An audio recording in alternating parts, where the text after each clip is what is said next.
बिस्मिल्लाहिर्रहमानिर्रहीम अस्सलाम वालेकुम नाज़रीन वॉचिंग एनालिसिस रूम आहियां लैला निसार। नाज़रीन, पाक भारत छिकताण ॾींहुं ॾींहुं वधी वञे पई। इंडिया चाहे पियो त ख़िते में ॾफेड़ जेको आहे उहो पखिड़ण जी भरपूर कोशिश करे रहियो आहे, पर पाकिस्तान नाज़रीन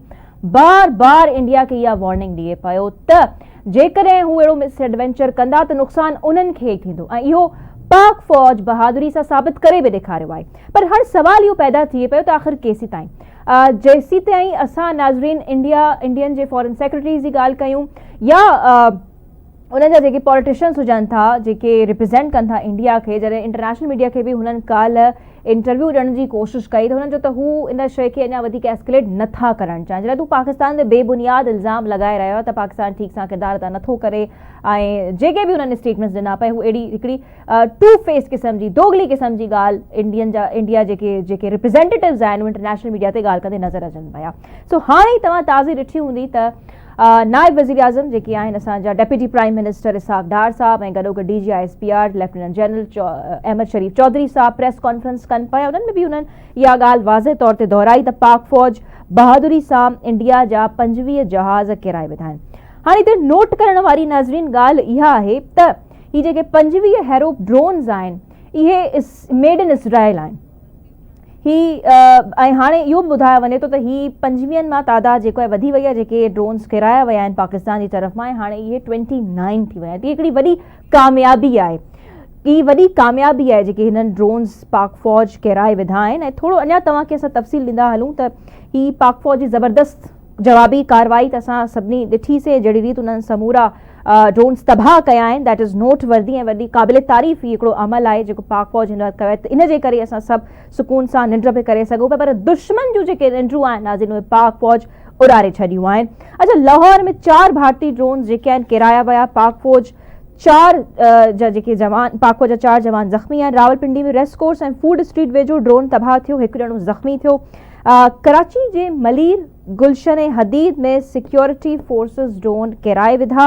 ॾहरकीअ वेझो ॻोठ सरफराज़ लगारी में ड्रोन किरण सबबि हारी शहीद थियो, हिकु ज़ख़्मी। बहावलपुर गुजरांवाला चकवाल अटक छोर में भारतीय ड्रोन्स खे तबाह कयो वियो आहे बाक़ाइदा तौर ते। आख़िर में जेकी प्रेस कॉन्फ्रेंस आज हले पई उन में इहा ॻाल्हि डेप्यूटी प्राइम मिनिस्टर बि वाज़े कई त भारत कीअं सिर्फ़ु ऐं सिर्फ़ु ॾफेड़ पैनिक क्रिएट करण जी कोशिशि करे पियो ऐं अञा बि कुझु अहिड़े क़िस्म जो थिए थो त पाक फ़ौज पंहिंजी हिकिड़ी अहिड़ी सिचुएशन में ऐं पोज़ीशन में आहे त हू रिस्पॉन्ड करे। सो बहरहाल ही सिचुएशन असां सभिनी जे साम्हूं आहे। पाक फ़ौज रेडी आहे, पाकिस्तान हिकु स्ट्रॉन्गर ऐं कॉन्फिडेंट पोज़ीशन में आहे त हू को बि अगरि मिस एडवेंचर थिए, सभु शइ असांजे साम्हूं आहे नाज़रीन। ही इंटरनेशनल मीडिया बि इन शइ खे ॾिसे पई त कहिड़े रीति पाक फ़ौज बहादुरी सां मुक़ाबिलो करे पई। नुक़सानु अल्टीमेटली दुश्मन खे इंडिया खे थिए पियो। सो ही सिचुएशन समूरी असांजे साम्हूं आहे। उमीद कयूं था त भारत खे इहा ॻाल्हि जल्दी सम्झ में अची वञे, छो त जेकॾहिं सम्झ में वक़्तु आई थी न आई त नुक़सानु उन्हनि जो ई थींदो। बहरहाल तव्हांखे ख़बर आहे त ख़मीस जो ॾींहुं आहे। ख़मीस जे ॾींहं ते असां तव्हांजी मुलाक़ात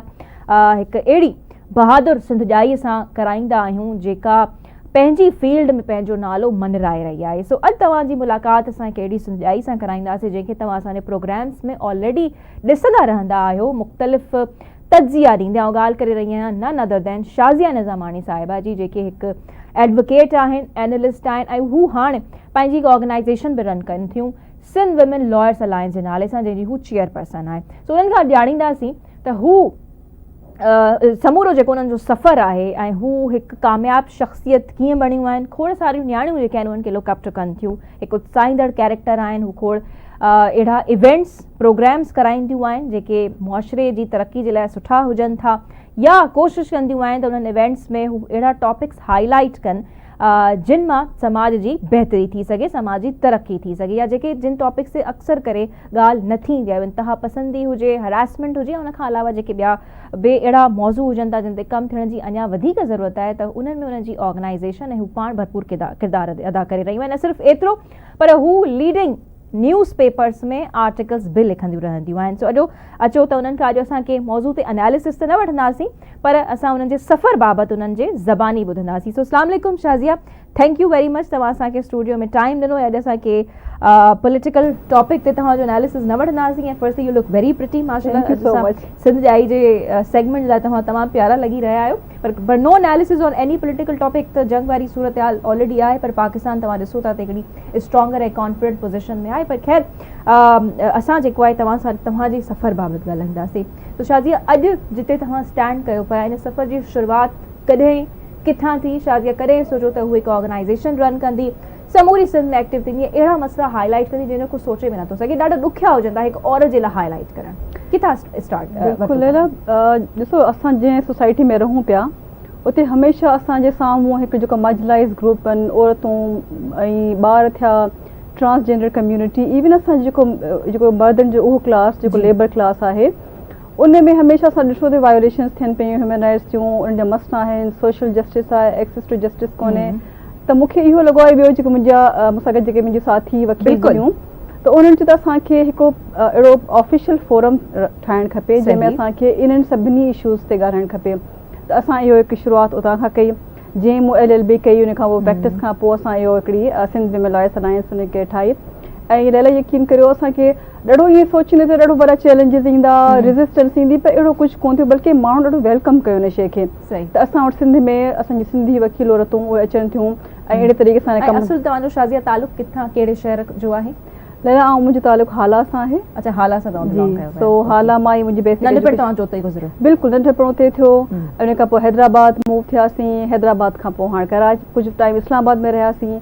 तक़रीबन कोई 10-12 साल उते रहियासीं ॿाहिरि बि तालीम हासिल करण जे लाइ जी बिल्कुलु आउं कैनेडा वई हुयसि पंहिंजी मास्टर्स कंप्लीट करण खां पोइ ड्यूरिंग जॉब हली वई हुयसि सही सो इहो जेको हिकिड़ो असांजो परसेप्शन ठहियलु आहे असांजे सिंधियुनि जे लाइ बि त हीअ पंहिंजी औरतुनि खे ॿाहिरि नथा कढनि या हिननि में तालीम घटि आहे या हिन जा जेके माइट आहिनि से नथा हिननि खे अलाउ कनि तव्हां इहो कुझु चैलेंज फेस कयो तव्हांजे माइटनि खां रोक टोक तव्हांजे वालिदैन खां कई हुजे त कहिड़ी ज़रूरत आहे पढ़ण जी या तव्हांजी फैमिली ऑलरेडी हिकु पढ़ी लिखी फैमिली हुई जिते छोकिरनि खे इनकरेज कयो वेंदो हुयो दादा असांजे ऑन द कॉन्ट्ररी असांजे माइटनि असांखे पुश कयो पढ़ण जे लाइ त कुझु बि थी पए को कॉम्प्रोमाइज़ न आहे एजुकेशन ते ऐं असांजे घर जे कम खां छूट हासिलु हूंदी पर इहो पढ़णो आहे सो इहो असांखे जेको माइटनि जो हर वक़्तु हूंदो त जेके छा मुंहिंजो फादर उहे हमेशह इहो चवंदा ॾिसो मदर जो त रोल हूंदो ई हूंदो आहे हमेशह उहे चाहींदियूं त असांजी धीअरूं अॻियां वधनि पढ़नि पर असांजे केस में असांजे ॿिन्ही पेरनि जो स्पेशली मुंहिंजे फादर जो उहो एतिरो हूंदो त बाबा पुटु तव्हांखे पंहिंजे पेरनि ते बीहणो आहे अच्छा उन वक़्तु इहो जेको असांजो हाणे विमेन एम्पावरमेंट वारो जेको असीं करियूं था न जेको टर्म यूज़ करियूं था उन में इहो मुंहिंजो बाबा चवंदो त तव्हांखे पंहिंजे पेरनि ते बीहणो आहे ऐं कंहिंजो मुहताज न आहे थियणो ऐं असांखे छा जॾहिं स्कूल में थोरो ईअं मतिलबु आउं थोरो ईअं हूंदसि थोरो असर्टिव हूंदी हुअसि थोरो पढ़ाई में सुठी हूंदसि थोरो इहो बि हूंदो त असीं पढ़ाई में सुठा आहियूं सो मूंखे चवंदो त जॾहिं का अहिड़ी शइ थींदी केरु बुली कंदो क्लास में तव्हांखे माना इहो ॿुधाईंदा हुया एतिरा अपडेटेड त उहो चवंदा त हाणे रोई मोट न अचिजो त मूंखे कंहिं मारियो आहे कंहिं बुली कयो आहे उते पहिरीं तव्हां पाण हैंडल करे अचो पोइ वेठो आहियां इहा सिखिया तव्हांखे हुननि ॾिनी पई त हा त हिकिड़ो कॉन्फिडेंस ईंदो आहे ॾाढी इंपॉर्टेंट ॻाल्हि कयो पिया छो त असां जे मुआशिरे में रहूं था उते नियाणियुनि खे अक्सर करे इहे ॻाल्हियूं न ॿुधाइणियूं ईंदियूं आहिनि त आई थिंक उहे लकी न शाज़िया त तव्हां वटि अहिड़ा पेरेंट्स हुया ऐं असां चाहींदासीं त तव्हां असांजे हिन मख़सूस सेगमेंट जे ज़रिए वालिदैन खे बि चओ त उहे पंहिंजे नियाणियुनि खे इन्हनि शयुनि जे लाइ ट्रेन कनि सो बहरहाल वकील थियण जो ख़्यालु भला कॾहिं आयो अच्छा लैला पहिरीं त मूं इंटरनेशनल ऑर्गेनाइज़ेशन्स में कमु कयो पिए UNDP में UNICEF में UN जूं डिफरेंट ऑर्गेनाइज़ेशन्स हुयूं उन्हनि में मूं कमु कयो पिए पर अगेन जेको मुंहिंजो हिकिड़ो पंहिंजो मोटिव हो त न मूंखे ह्यूमन राइट्स विमेन राइट्स ते कमु करिणो आहे छाकाणि त मूंखे ॾाढो इन शइ जे लाइ शुरू खां वठी हिकिड़ो इंट्रस्ट हो त पोइ मूं वकालत पढ़ी सही आहे SM लॉ कॉलेज मां मूं वकालत पढ़ी उन खां पोइ प्रैक्टिस कई सिटी कोर्ट में हाई कोर्ट में ऐं इन खां पोइ इहो फील थियो त बीइंग अ लॉयर इहो को ईज़ी न आहे त असांखे लॻो पियो त कारो कोट पाए असांजो को वोकल या असर्टिव वरी अलॻि चैलेंजिस तव्हां फेस उते असांखे लॻो जेसीं हिन फील्ड में एंटर थियूं था त ॾाढो हिकिड़ो आहे इवन सीनियर जेके वकील आहिनि उन्हनि जे तरफ़ां ऐं जेको इन्वायरमेंट आहे असांजो उहो भले असां हाणे नंबर वधियो आहे औरत वकीलनि जो पर अगेन जेको हिकिड़ो माहौल जेको आहे तव्हां ॾिसंदा इन टर्म्स ऑफ नंबर असां सही आहियूं पर जो डिसीजन मेकिंग थींदा भले बार काउंसिल जो इलेक्शन्स हुजनि या उन्हनि जा ॿिया के हुजनि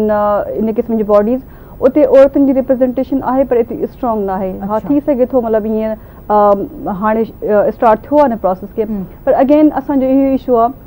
त कहिड़ो फील्ड तव्हां खणी वठो लैला उते हैरेसमेंट थिए थी okay okay okay so Shazia तव्हां LLB कई उन खां बाद में बि असां ॾिठोसीं तव्हांखे त तव्हां पंहिंजी हिकिड़ी ऑर्गेनाइज़ेशन जोड़े वरिती आहे ऐं इन में ऑर्गेनाइज़ेशन जोड़ण खां मज़ाक जी ॻाल्हि न हूंदी आहे तव्हां भली हिकिड़ो को बि फॉरम ठाहियो था शुरू में इलाही चैलेंजिस ईंदा आहिनि सो तव्हां हिकु फीमेल लॉयर थी करे इहो सभु कीअं कयो इहो असां तव्हां खां ॼाणींदासीं right after a short commercial नाज़रीन ब्रेक खां बाद में गुफ्तगू खे इतां ई जारी रखंदासीं।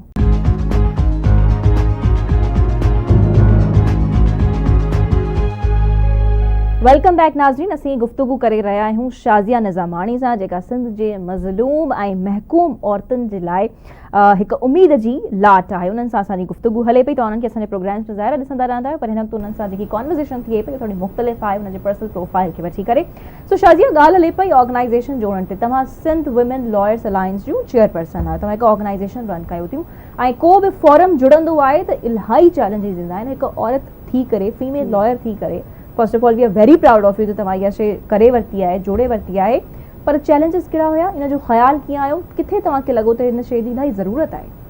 लैला, इहो जॾहिं असां उन फील्ड में आयसि तॾहिं शुरू खां वठी त ॾिसो असीं इंडिविजुअली कमु करियूं था, पर असां वटि कोई अहिड़ो फोरम कोन्हे जिते असांजी सभु वकील औरतूं हिकिड़ो फोरम हुजे जिते असां सां इंडिविजुअली इशूज़ थियनि था। उन्हनि खे को बि मेल लॉयर नथो उन्हनि खे को कंसीडर करे। असां वटि को ऑफिशियल फोरम कोन्हे, बार काउंसिल्स आहिनि पर उनजी पंहिंजी प्रायोरिटीज़ हूंदियूं आहिनि। सो असांखे लॻो, मूंसां गॾु जेका मुंहिंजी कोलीग आहे रुबीना चांडियो, असां अच्छा इलाही सालनि खां सोचींदा पिया अचूं था कीअं करियूं कीअं करियूं, इलाही रिस्पॉन्सिबिलिटीज़ हुजनि, पर नेठि असांखे न हाणे असांखे करिणो आहे। पोइ असां पूरा हिननि जो पूरी डिस्कशन एतिरी त असांजी ब्रेन स्टॉर्मिंग थींदी, हिकिड़ी ऑर्गेनाइज़ेशन खे इवन फॉर्म करण जे लाइ असांखे एतिरो डिस्कशन, एतिरा असांखे बैक एंड फोर्थ, हीअ शइ करणी आहे हू शइ करणी आहे, हुनजो ऑब्जेक्टिव असांखे छा करिणो आहे, सभु कुझु में असांखे तक़रीबन 5 साल लॻा सिर्फ़ु प्रिपरेशन में। उन खां पोइ असांखे त हाणे कीअं असांखे हिनखे रजिस्टर कराइणो आहे, ऐं उन खां पोइ असांखे कीअं डिस्ट्रिक्ट लेवल ते असांखे उन्हनि वकील औरतुनि खे कॉन्टेक्ट करिणो आहे, उन्हनि खे हिन में शामिलु करिणो आहे। छाकाणि त असांजी जेके वकील औरतूं हुयूं डिस्ट्रिक्ट्स में, उन्हनि प्रैक्टिस त कई पेपर, उन्हनि खे को फोरम न हो, त आई थिंक सिंध में वाहिद फोरम आहे जेको फीमेल लॉयर्स जे लाइ? बिल्कुलु ॿियो हीअं आहे, कराची में आहे, विमेन लॉयर्स सोसाइटी आहे, पर उहा सिर्फ़ु प्रोफेशनल उन्हनि शइ ते करे थी। बाक़ी सिंध में ही पहिरीं असांजी हिकिड़ो इन क़िस्म जो अलायंस आहे जेको सिर्फ़ु पंहिंजे प्रोफेशन न बल्कि बाक़ी जेके आम जेके इशूज़ आहिनि, जेके लीगल इशूज़ आहिनि औरतुनि जा, ॿारनि जा ऐं मर्दनि जा, उन्हनि खे असीं हैंडल करियूं था। ऐं ॿियो हिन खां अलावा जेको असांजो मेन फोकस इहो आहे त जेके कॉन्स्टिट्यूशनल राइट्स आहिनि, फंडामेंटल राइट्स आहिनि, उन्हनि ते ॻाल्हायूं। सो जॾहिं असांजो इहो प्रोसेस शुरू थियो ऐं असांखे ॾाढी हिकिड़ी सक्सेस मिली त फाइनली असां वटि हिकिड़ी पंहिंजी ऑर्गेनाइज़ेशन आहे, असां वटि पंहिंजो लोगो आहे। हाणे हिन ऑर्गेनाइज़ेशन जो कमु छा आहे ऐं तव्हां छा केसिस सॉल्व कयो था हिन जे ज़रिए, ऐं जेके तव्हां सां फीमेल लॉयर्स गॾु आहिनि छा उहे रजिस्टर्ड आहिनि, या यानी उन्हनि जी का मेंबरशिप जी असल असां ॾिसंदा आहियूं फोरम्स में त मेंबरशिप जी काई फीस हूंदी आहे, या को अहिड़ो तरीक़ेकार आहे जीअं हिन तव्हांखे ॿियूं यंग फीमेल लॉयर्स बि ॾिसनि थियूं त उहे बि हिन शइ में फ़ाइदो हासिलु करे सघनि? बिल्कुलु इलाही असांजी बिल्कुलु फ्री ऑफ कॉस्ट का मेंबरशिप न आहे, बल्कि असीं इनकरेज कंदा आहियूं त जेतिरियूं असां वटि फीमेल लॉयर्स अचनि। उन खां अलावा असांजा जेके मेल लॉयर्स बि हिन में आहिनि, पर असांजी डिसीजन मेकिंग असां वटि फीमेल लॉयर्स वटि रखी अथऊं, त असां सभु जेके डिसीजन वठंदासीं असीं पाण वठंदासीं। बाक़ी असांजो हिकिड़ी कोऑर्डिनेशन नेटवर्किंग आहे डिस्ट्रिक्ट्स में मेल लॉयर सां बि। ऐं ॿियो हिन में असांजी इहा कोशिशि आहे त असां वटि जेके मूं ॻाल्हि कई पई त असांजो उहे औरतूं जिन वटि को एक्सेस कोन्हे जस्टिस ॾे, कोर्ट ॾे, पुलिस ॾे, त असीं पहिरीं कोशिशि कंदा आहियूं त जीअं उहे ॾूरां इलाइक़ा जीअं शहदाद कोट थियो, जेकोबाबाद थियो, शिकारपुर में असां काफ़ी अहिड़ा केसिस असां हैंडल कया आहिनि, एड्रेस कया आहिनि थ्रू कोर्ट जे थ्रू। इवन पुलिस का FIR दर्ज नथी करे, असां उते वञूं था। तव्हांखे यादि हूंदो त दुआ बरोही जो केस थियो लाड़काणे में माइनर जो, त उहा असांजी वॾी सक्सेस हुई। त असां हुनखे सिंगल हैंडली त न कयो, पर असां हुनखे केॾे हिकिड़ो प्रेशर ग्रुप जे तौरु कमु कयो, पुलिस खे प्रेशर में आंदोसीं ऐं विमेन डेवलपमेंट मिनिस्ट्री सां ऐं पुलिस डिपार्टमेंट सां, त एॾो इहा पूरी नेटवर्किंग खां पोइ नियाणी वापसि रिकवरी थी आहे। में तव्हांजी ऑर्गेनाइज़ेशन जो हिकिड़ो वॾो किरदारु आहे, नज़र बि अचे पियो, काफ़ी असां अहिड़ा केसिस तव्हां ॾिठा बि आहिनि जेके तव्हां पंहिंजो किरदारु अदा कयो आहे। सो शाज़िया, हाणे थोरो अॻिते वधूं था त तव्हां जेके कुझु असांजूं नौजवान नियाणियूं आहिनि जेके लॉयर बणजणु चाहिनि थियूं, त हाणे कंसिडरिंग द करंट इन्वायरमेंट या सिचुएशन तव्हां सम्झो था त उन्हनि खे लॉयर बणजणु घुरिजे ऐं इहे सभु शयूं सिचुएशन फेवरेबल आहे उन्हनि जे लाइ, तव्हां उन्हनि खे छा पंहिंजो सलाह या मशवरो ॾींदव? ऐं लाइ बिल्कुलु इनकरेज कंदसि, बल्कि हिन प्रोग्राम जे थ्रू उन्हनि खे अपील कंदसि पेरेंट्स खे त महिरबानी करे ज़रूरु पंहिंजे नियाणियुनि खे इन फील्ड में आणियो। लॉ पढ़णु तमामु ज़रूरी थियो पिया हिन क़िस्म जे एनवायरमेंट में, जिथे असांखे ॾिसूं पिया त असांजी विमेन राइट्स, ह्यूमन राइट्स जो ख़बर अक्सर ऐं कानून जो इवन सिर्फ़ु इहो न त ऐं चओ त हिन कानून में सिर्फ़ु जेका असांखे बेसिक ॼाण अचे थी, या आइन में फंडामेंटल राइट्स जी बेसिक ॼाण अचे थी, असांजा इलाही मसइला हल थी सघनि था। सिर्फ़ु उन करे जो असां वटि हिकिड़ी नॉलेज न आहे त असां बेवकूफ़ थी था वञूं, फूल थी था वञूं, पुलिस जे हथां, जुडिशरी जे हथां, वकीलनि जे हथां, ऐं उहे एक्सप्लॉइट कनि था हिन शयुनि खे। ऐं हीउ ॾाढो इहो मतिलबु हिकिड़ो ख़ौफ़ बि हूंदो आहे माइटनि खे त बाबा इहो मेल डोमिनेंट हिकिड़ो प्रोफेशन आहे, पर इनखे चैलेंज करण जो असांजो ई हिकिड़ो थिए थो, हिन में काफ़ी औरतूं अची वियूं आहिनि। सही ऐं यानी हाणे तव्हां बिल्कुलु अपील कयो था उन्हनि बिल्कुलु, तमामु ऐं वालिदैन इहो खे या उन्हनि छोकिरियुनि खे जेकॾहिं उहे लॉ फील्ड में अचणु चाहिनि थियूं त अचनि। सही। अच्छा शाज़िया, तव्हां हिकु औरत आहियो ऐं कम बि कयो पिया, हिकु ऑर्गेनाइज़ेशन बि रन कयो पिया, त पोइ फैमिली ऐं कम खे कीअं बैलेंस कयो पिया? वर्क लाइफ बैलेंस जी वॾी ॻाल्हि थींदी आहे, सो तव्हां कीअं मैनेज कयो पिया? लैला ॾाढो सक्सेसफुली मैनेज कयां पई। अच्छा, छो त जॾहिं ऑफ कैमरा तव्हां सां ॻाल्हि थींदी आहे तव्हां हिकिड़ी इहा बि इंट्रस्टिंग ॻाल्हि कंदा आहियो त you are not interested in cooking, है न? तव्हांखे शाज़िया निज़ामाणी नाज़रीन, जेकी हिकु पढ़ी लिखी औरत आहे, मुख़्तलिफ़ न्यूज़ पेपर्स में या टीवी चैनल्स ते अचे पई, पंहिंजो ओपिनियन सुठे नमूने ॾिए पई, she is not interested in cooking, she does not cook at home, so what is the reason behind it? त शाज़िया निज़ामाणी मानी छो न पचाईंदी आहे, ऐं ॿियो त छा इहो ई रीज़न आहे त तव्हां वर्क लाइफ बैलेंस मेंटेन करे वञो? बिल्कुलु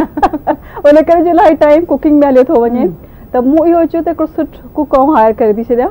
उहो मानी पचाए, बाक़ी जेको मुंहिंजो प्रोडक्टिव जेको रोल हुजे, टाइम हुजे, ऐं इन्हनि शयुनि में करियां जेको मुंहिंजी रिस्पॉन्सिबिलिटी आहे। अच्छा, ॿियो अक्सर करे असांजी सोसाइटी सां एक्सपेक्ट कंदी त तव्हां सुठा कुक कयो, घर जी सफ़ाई करे सघो था, त माना पोइ तव्हांजो इहो कमु आहे, बाक़ी कमु असांजो काउंट नथो थिए। त मूंखे इहो लॻो त इहो जेको इहो न त सिर्फ़ु मूंखे को इन में का ख़राबी लॻे थी त न करणु घुरिजे, ज़रूरु करणु खपे, छाकाणि त मुंहिंजो इंट्रस्ट न आहे। ऐं ॿियो इहो बि आहे त मूंखे इहो लॻो त असांजो उहो टाइम जेको कुकिंग में ज़ाया थी थो वञे, इन खां पोइ इहा हिकिड़ा थैंकलेस जॉब आहे। तव्हां जेको कुझु ठाहे अचो त हिन में कुझु न कुझु कढंदा आहिनि कीड़ो, त अॼु हीउ लूणु मिर्च घटि आहे, अॼु सुठो कोन ठहियो आहे, तॾहिं करे मूं चयो त हाणे बहितरु इहो आहे हुन इन्वेस्ट कजे, उन में इन्वेस्ट कजे, असांजो पंहिंजो टाइम सेव करे उहो टाइम ज़ाहिर आहे असांजी सोसाइटी में असां हुनखे करियूं। सो इहो आहे त कुकिंग बिल्कुलु बने। सो वर्क लाइफ यानी तव्हांजी बैलेंस थी वञे, इहो हुनजे पोइ हिकिड़ो रीज़न आहे छो त बिकॉज़ यू डोंट कुक, त हिनजे करे तव्हां इवन आई डोंट कुक। ॿियो इहो बात ॾिसो, हिकिड़ी तव्हां ॾाढो क्लियर हिकिड़ी तव्हांजी टाइम लाइन हूंदी आहे त तव्हांखे केतिरो टाइम छा खे ॾियणो आहे प्रोफेशनल लाइफ खां पोइ। उन खां पोइ जेको मुंहिंजो टाइम आहे मुंहिंजे ॿारनि जे लाइ, मुंहिंजी फैमिली जे लाइ, उन ते को कॉम्प्रोमाइज़ कोन हूंदो आहे। मुंहिंजी सोशल लाइफ घटि आहे, इहो आहे त उनखे उनजी कॉस्ट ते ऐं पंहिंजी फैमिली लाइफ, पंहिंजी प्रोफेशनल लाइफ कयो, बाक़ी मुंहिंजी सोशल लाइफ तमामु मिनिमम आहे। ऐं जेकॾहिं का शादी जी दावत मिलंदी आहे त उहो मूंखे लॻंदो आहे त हाणे इहो एॾो वॾो हिकिड़ो के चमाट कजे, बाक़ी का दावत न ॾिए, उन करे तयारु थियो वरी 2-3 कलाक में वञनि था, त उहो मतिलबु शायदि उहो सोशल पर्सन कोन आहे हिन मामले में। ॿियो शाज़िया इहो आहे त असांजे टॉक शोज़ में तमामु घटि फीमेल एनालिस्ट आहिनि जेके पॉलिटिकल एनालिसिस ॾियनि पियूं, and you are one of them. So यानी तमामु घटि आहिनि, ऐं तव्हां आई थिंक उन शइ खे ब्रेक कयो आहे, तव्हां असांजे प्रोग्राम्स मुख़्तलिफ़ शोज़ में पॉलिटिकल डिस्कशन्स जो हिसो बणिजो था। तव्हां सम्झो था त इन शइ में बि थोरो कमु थियण जी ज़रूरत आहे, या असांजी औरतुनि खे इनकरेज नथो कयो वञे, या शोज़ ते दावत नथी ॾिनी वञे? अदरवाइज़ टैलेंट त असां वटि आहे, ऐं काफ़ी बाशऊर औरतूं तव्हां जहिड़ियूं जेके पॉलिटिक्स खे या अहिड़नि इशूज़ खे सम्झनि पियूं, पर उन्हनि खे इन्हनि शोज़ जो हिसो छो नथो बणायो वञे? लेला इन बिल्कुलु तव्हां सही आहे ॻाल्हि कई, ऐं सिंधी मीडिया जी ॻाल्हि न आहे, यानी ही त उर्दू मीडिया ते बि असीं साॻी शइ ॾिसूं था। ॾिसो, इन में इहो आहे त मर्दनि खे लॻे थो त औरतुनि खे शायदि सियासी सम्झ कान्हे, उनजी अंडरस्टैंडिंग कोन्हे, ऐं इहो सॼो मर्द डिस्कस करे सघनि था, उन्हनि खे ख़बर आहे पॉलिटिक्स छा आहे। सो इहो मुंहिंजे में अज़्यूम करे वठनि था। ऐं ॿी तव्हांजी ॻाल्हि सही आहे त हुननि खे इवन अपॉर्चुनिटी ॾिनी नथी वञे। जीअं तव्हां पंहिंजे प्रोग्राम में मूंखे ऑनलाइन ॾिठो अथव या ॿियनि खे बि, त इहो शायदि अपॉर्चुनिटी मिले थी त तॾहिं औरतूं अचनि थियूं, त इहा असांखे ॾियणी थी पए अपॉर्चुनिटी। अदरवाइज़ इहो अज़्यूम करे था वठनि त अख़बार पढ़ंदी। मूंखे तव्हांखे इंट्रस्टिंग ॻाल्हि ॿुधायां, अक्सर के जॾहिं PI ॾाढो सुठो हुनजो हलंदो हो, त असीं जॾहिं ट्रेवल कंदा हुआसीं इस्लामाबाद या कॾहिं किथे, त हमेशह न्यूज़ पेपर कॾहिं बि कंहिं फीमेल पैसेंजर खे ऑफर कोन कंदा, हमेशह मेल जे अॻियां ईअं रखंदा हुआ, तॾहिं इहो हूंदो त ॾींदा हुआ न्यूज़ पेपर। त मूंखे हिकिड़ी दफ़ा मूं चयो, मुंहिंजो स्टीवर्ड खे चयो, मूंखे छो न तव्हां ऑफर कई, तव्हां सभिनी मेल, छो त उहो पढ़ती नहीं हूंगी न। त मां अज़्यूम करे छॾियो त औरतूं जेके आहिनि अख़बार कोन पढ़ंदियूं हूंदियूं, TV ते सिर्फ़ु ड्रामा ॾिसंदियूं हूंदियूं, उन्हनि जो पॉलिटिक्स सां को तालुक न आहे। त इहो असांजो ॾिसो माइंड सेट ठही थो वञे त औरतूं सिर्फ़ु फैशन जे बारे में, ड्रामनि जे बारे में ॻाल्हाईंदियूं, बाक़ी पॉलिटिक्स जे बारे में या इवन इकोनॉमिक्स जे बारे में इहे नथियूं ॻाल्हाए सघनि। सो असांजी इहा सोसाइटी जी ज़रूरत आहे। मतिलबु असां इहो ॾिसंदा आहियूं त जेके एनालिस्ट वेहंदा आहिनि उन्हनि में बराबरी बि न हूंदी आहे, यानी वधीक जेको आहे मर्दनि जी तादाद हूंदी आहे। इन ते TV चैनल्स काफ़ी कमु करे रहिया आहिनि, पर आई डोंट नो त छो इहो रीज़न ईंदो आहे त भई उन्हनि वटि जेके विमेन एनालिस्ट आहिनि उहे पॉलिटिकली एतिरो अवेयर न आहिनि, and that is very wrong. We have women like you. So छा तव्हां जेको आहे आख़िर में पैगाम ॾींदव उन्हनि नियाणियुनि खे जेके पंहिंजी ज़िंदगी में कुझु कमु करणु चाहिनि थियूं, ऐं काफ़ी अहिड़ियूं नियाणियूं हूंदियूं जेके तव्हां वांगुरु या छोकिरियूं हूंदियूं, उहे बि सोचींदियूं, ख़्वाब ॾिसंदियूं त वरी थी असां बि का ऑर्गेनाइज़ेशन खोलियूं जंहिंजो को हिकिड़ो सुठो मक़सदु हुजे, सो छा तव्हां उन्हनि खे मैसेज ॾियणु चाहींदो, कहिड़ियूं शयूं आहिनि या कहिड़ियूं रुकावटूं तव्हां फेस कयूं उन्हनि ऐं उन्हनि खे तव्हां जेको आहे पार करे आया, सो इहो तव्हां छा चवंदो नियाणियुनि खे जेके कुझु करणु चाहिनि थियूं पंहिंजी ज़िंदगी में? लैला, फ्रेंकली स्पीकिंग एॾो पोटेंशियल आहे असां वटि नियाणियुनि जो, जॾहिं असीं इवन इन्हनि डिस्ट्रिक्ट्स में जेके सम्झो वञे थो जीअं शहदाद कोट आहे, उन में लॻे थो त कुझु हूंदो ई कोन, सभु औरतूं या सभु नियाणियूं ईअं हूंदियूं, उते असीं वञूं था एॾो असांखे रिस्पॉन्स मिले थो। असां वटि मर्द आया जॾहिं असीं शहदाद कोट में वियासीं, उहे आया, उन्हनि चयो त असांजे नियाणियुनि खे तव्हां अची ॻाल्हायो उन्हनि सां त उहे बि वकालत पढ़नि, उहे बि इन शोबे में अचनि। आई थिंक माण्हुनि में उहा हिकिड़ी सुजाॻीता आहे, पर हिकिड़ो जेको ओवरऑल सोसाइटी जेको माइंड सेट हले त माना इहो तव्हां ॿाहिरि निकिरंदो त अलाए छो तव्हांखे हैरेसमेंट जो, त इहे चैलेंजिस आहिनि असांखे फेस करणा पवंदा। ऐं जेका ऑर्गेनाइज़ेशन तव्हांखे हिकिड़ी सपोर्ट प्रोवाइड करे थी, सपोर्ट मैकेनिज़म्स आहिनि, तव्हां इंडिविजुअली कमु नथा करियो, तव्हां वटि पूरी हिकिड़ी टीम आहे, पूरी तव्हां वटि हिकिड़ा ग्रुप ऑफ पीपल आहे। ऐं ॿियो ॾिसो तव्हां सोशल मीडिया में त ॾिठो हूंदो त अक्सर करे हिकिड़ो लॻंदो त वॾो के मतिलबु हीअ नंढा पैसा हूंदा, हीअ अलाए छा, मतिलबु ॾाढी इंपॉर्टेंट ॻाल्हि कई तव्हां। हा बिल्कुलु, हालांकि असां पंहिंजो वॉलंटियर बेसिस ते कमु करियूं पिया, पंहिंजो कॉन्ट्रीब्यूट कनि था, इवन कॉन्ट्रीब्यूट कयूं था फाइनेंशियली। असां कंहिं डोनर खे नथा ईअं सच करियूं, पर ॿियो माण्हुनि जे ज़हन में हूंदो त शायदि पैसा कमाइण जे लाइ खोलियो आहे। ऐं अक्सर करे असांखे इहो चवंदो त हीअ जेके मायूं आहिनि शायदि इहे, हाँ ॾिसो जीअं लेट्स सी तव्हां बि काफ़ी इंपॉर्टेंट टॉपिक्स ते इवेंट्स वग़ैरह कराईंदा आहियो रिलेटेड टू वुमेन या इंतिहा पसंदी खे वठी करे, त अक्सर करे असांजे मुआशरे में इहो सुवाल उथंदो आहे या घरां बि अगरि का छोकिरी निकिरणु चाहे थी, अहिड़ो को कमु करणु चाहे थी, उनखे चए थो तोखे कहिड़ी ज़रूरत आहे, पर तव्हां पोइ इन शइ खे कीअं फेस कयो था ऐं उहा शइ कामयाबी सां करे बि वञो पिया, इन ते बि आख़िरी सुवाल आहे मुंहिंजो तव्हां खां, ऐं को मैसेज बि हुजे तव्हां प्लीज़ ॾेई छॾियो। लैला, इहे चैलेंजिस ऐं चवंदी इन्हनि खे असांखे बिल्कुलु बि कंसीडर करे इन्हनि खे डिस्करेज फील न करणु खपे त असां ही ॿाहिरि निकिरी छा कंदासीं। ॾिसो असां निकिता आहियूं त असां में काफ़ी औरतुनि असांखे अप्रोच कनि थियूं ऐं असांजे उन्हनि जो एक्सेस आहे ऐं असां उन्हनि खे सपोर्ट प्रोवाइड करियूं था। न सिर्फ़ु इहा का अच्छा उहा असां घणियूं सोशल मीडिया ते डिस्प्ले नथा करियूं, ज़ाहिर हिकिड़ो कॉन्फिडेंशियलिटी हूंदी आहे, त उहे असां वटि हिकिड़ो पूरो असांजो मैकेनिज़म आहे त असां उन्हनि कॾहिं बि प्रोफाइल खे या कंहिं बि इशू खे हाईलाइट नथा करे सघूं। बिल्कुलु, ऐं ॿियो इहो त मैसेज इहो आहे त लैला असांजे औरतुनि खे भले कुझु बि हुजे, असांखे इन्हनि औरतुनि खे इन्हनि नियाणियुनि खे जेसी तालीम ऐं इन्हनि इदारनि में असांखे नाहे एक्सेस ॾियणो, तेसिताईं असांजी सिंध शायदि इलाही साल पुठियां उहो तरक़ी त थिए पई। ॾिसो पर जेको असांजो माइंड सेट आहे उहो तब्दील थियणु खपे। असांजे औरतुनि खे जेको हिकिड़ो हैरेसमेंट वारो माहौल आहे उनखे डिस्करेज करे उन लाइ कानून ठहियल आहिनि, ऐं सिर्फ़ु कानून ठहियल आहिनि, ऐं कानून खे तव्हां पढ़ो सम्झो ऐं पोइ तव्हां पंहिंजे हक़ जे लाइ ज़रूरु उथो। बिल्कुलु, thank U very much Shazia, असांखे तव्हां ते भरपूर फ़ख़्रु आहे, तव्हां जहिड़ी रीति कमु कयो पिया, हिकु ऑर्गनाइज़ेशन रन कयो पियूं। सो नाज़रीन, जेकॾहिं शाज़िया जहिड़ियूं औरतूं बि कामयाबु थी सघनि थियूं, ऑर्गनाइज़ेशन हलाए सघनि थियूं ऐं प्राइम टाइम शो जो हिसो बणी सघनि थियूं, त हर औरत करे सघे थी, ऐं ही उत्साहींदड़ कैरेक्टर्स मौजूदु आहिनि जंहिंमां असां इंस्पिरेशन हासिलु करे सघूं था। सो अॼोके प्रोग्राम में एतिरो ई, मुलाक़ात थींदी हफ़्ते। अल्लाह हाफ़िज़।